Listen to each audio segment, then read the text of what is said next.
नमस्कार, मी सौरभ कोरटकर. TV9 मराठीमध्ये आपल्या सगळ्यांचं स्वागत. छत्रपती शिवाजी महाराजांच्या जयंतीनिमित्त त्यांनी केलेल्या लढाया आणि मोहिमांना अनेकदा उजळणी दिली जाते. मात्र शिवरायांच्या स्वराज्याचं मर्म कशात होतं? औरंगजेब दिल्लीचं तख्त सोडून महाराष्ट्रावर चाल करून का आला? महाराजांचं शेती धोरणामागची दूरदृष्टी नेमकी काय होती, याबद्दल इतिहास अभ्यासक काय म्हणतात पाहूयात. शेतकऱ्याचं जगणं सुखाचं करणं हा हेतू महाराजांनी सक्त आदेश आहेत. आपल्या सुभेदारांना गावोगावी जावं, दौरे काढावेत, शेतकऱ्यांच्या अडीअडचणी समजून घ्याव्यात, कोणास बी बियाण नसेल द्यावं, खतं नसतील द्यावीत, बैलजोडी नसेल द्यावी, जैसे होईल तैसे रयत सुखी होईल ऐसे पहावे. म्हणजे एक गोष्ट आपण लक्षात घेतली पाहिजे. तत्कालीन काळात दुष्काळ इतका प्रचंड पडला होता, इतका भयानक होता की त्याचं वर्णन करताना अनेकांनी असं लिहून ठेवलं की दुष्काळ इतका प्रचंड आहे की माणसाची भुकेपोटी मेल्या जनावराच्या मांसावर नजर पडू लागली. महाराजांनी मातीत नव्हे मातीसाठी मरायला शिकवलं, लढायला शिकवलं, संकटांशी भिडायला शिकवलं. हे महाराजांचं सगळ्यात मोठं योगदान आहे. जे हात नांगर धरतात ते हात तलवार सुद्धा पेलवू शकतात, लढू शकतात, संकटांना भिडू शकतात आणि स्वतःचं राज्य निर्माण करू शकतात. हा विश्वास महाराजांनी या मातीत निर्माण करून ठेवला आणि त्याच्यातून हे सगळं स्वराज्य उभा राहिलं. हे सगळं वैशिष्ट्य आहे. आपण एक गोष्ट लक्षात घेतली पाहिजे की औरंगजेब आशिया खंडातलं सगळ्यात मोठं साम्राज्य आहे त्याचं, पण त्यांनी त्याची सगळी हयात हे स्वराज्य संपवण्यासाठी खर्ची घातली. तो सतत प्रयत्न करत राहिला. अर्थात प्रश्न असा पडतो, स्वराज्यच का? तिकडे इराणचा शाहबाज तसाच आहे, आदिलशाही तशीच आहे, निजामशाही तशीच आहे, कुतुबशाही तशीच आहे. ते घे ना, आदिलशाही घे, निजामशाही घे, कुतुबशाही घे, इराण. स्वराज्यच का? औरंगजेबाने याचं उत्तर लिहिलंय.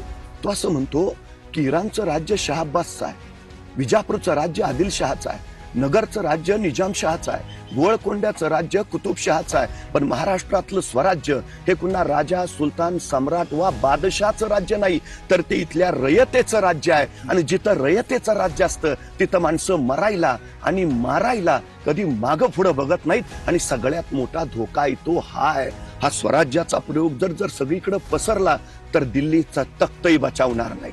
त्यामुळे त्याला हे स्वराज्य संपवायचं होतं. आणि महाराजांचं हेच सगळ्यात मोठं यश. हे लोककल्याणकारी राज्य, रयतेचं राज्य आहे. हा सगळ्यात बघा, महाराजांनी निर्माण केलेल्या राज्याचं नाव शिवराज्य नाही ठेवलं असतं तरी आपल्याला अभिमानच वाटला असता. पण महाराजांनी शिवराज्य नाही ठेवलं, नाव ठेवलं स्वराज्य. स्व म्हणजे माझं राज्य. या मातीत उगवलेल्या कुणीही या राज्याच्या नावाचा उच्चार करावा. स्वराज्य, माझं राज्य. मग माझं आहे ना, मला लढलं पाहिजे, मला झगडलं पाहिजे, मला झुंजलं पाहिजे. ही प्रेरणा महाराजांनी या स्वराज्याच्या नावापासून इथं निर्माण करून ठेवली. मग इथली माणसं मातीसाठी मरायला, लढायला, झुंजायला सज्ज झाली. त्या काळात संपूर्ण शेती व्यवस्था उद्ध्वस्त झालेली होती शिवाजी महाराजांच्या काळा अगोदर. आपल्याला माहिती आहे की शहाजीराजांच्या जहागिरीवर आक्रमण करून ती जाळून बेचिरा केलेली होती आणि इथं गाढवाचा नांगर फिरून शापित केलेलं होतं. अशा शापित केलेल्या भूमीमध्ये जिजाऊंनी 12 वर्षाच्या शुभांकडून सोन्याचा नांगर फिरून त्या भूमीला पवित्र केलेलं होतं. इथल्या त्यांनी सर्व शेतकरी बांधवांना आवाहन केलं की बाबा रे, आपण ही पडीक पडलेली भूमी लागवडीखाली आणू, तुमचं आणि माझ्या राज्याचं आपण दोन्हीचं उत्पन्न वाढू. मग शेतकऱ्यांनी दुःख सांगितलं की आज आमची अशी अवस्था आहे की आमच्या दावणीला बैलजोडी नाही, आमच्याकडं पोटाला अन्न नाही, आम्हाला राहायला घर नाही, आमच्या अंगावर कपडा नाही, पायामध्ये दोडा नाही. शिवाजीराजांनी सांगितलं की ह्या सगळ्या सोडवण्याचा मी प्रयत्न करतो. आणि मग शिवाजी महाराजांनी शेतकऱ्यांना सांगितलं की ज्याच्याकडं बैलजोडी नाही त्याला बैलजोडी देऊ, ज्याच्याकडं अवजारं नाहीत त्याला अवजारं देऊ, ज्याच्याकडं बियाणं नाही त्याला बियाणं देऊ, आणि ज्याला संध्याकाळची भ्रांत आहे त्याला खंडी 2 खंडी धान्य देऊन पीक पेरल्यापासून उगवेपर्यंत जे मधला काळ आहे त्यासाठी पोटाला पुरेल एवढं धान्य दिलं. आणि अशा पद्धतीने आणि हे करत असताना मग शिवाजी महाराजांच्या समोर संपूर्ण आपले जे काही स्वराज्य होतं त्या स्वराज्यातली शेतीची मोजणी करणं, प्रदेशाची मोजणी करणं हे एक मोठं आव्हान होतं. छत्रपती शिवाजी महाराजांनी राजापूरची वखार लुटली एवढं वर्णन वाचता येतं. पण त्याच्या मागं त्यांचं धोरण काय होतं, नीती काय होती, त्यांनी ते का केलं, याच्या मागची जी कारण परंपरा आहे, त्याच्या मागं जी स्वराज्याला नख लावू पाहणाऱ्या किंवा आदिलशाला एकीकडे आदिलशाला मदत करणार आणि शिवाजी महाराजांनी की त्यांच्या पुढे फक्त हुजरेगिरी करणार असं ब्रिटिशांचं धोरण होतं. त्या धोरण ओळखून त्यांनी राजापूरची वसाहतच वखार ही अक्षरशः जमीनदोस्त केली आणि ब्रिटिशांना कोकणच्या किनारपट्टीवरनं म्हणजे राजापूरमधनं हाकलून लावलं. आता याचं खरं तर ही घटना अशा दृष्टीने महत्वाची आहे की या घटनेने 2 गोष्टी झाल्या. परकीय सत्ता आम्हाला मान्य नाही. आमच्या भूमीवर, कोकणच्या भूमीवर फक्त आमचं राज्य असेल, स्वराज्य असेल.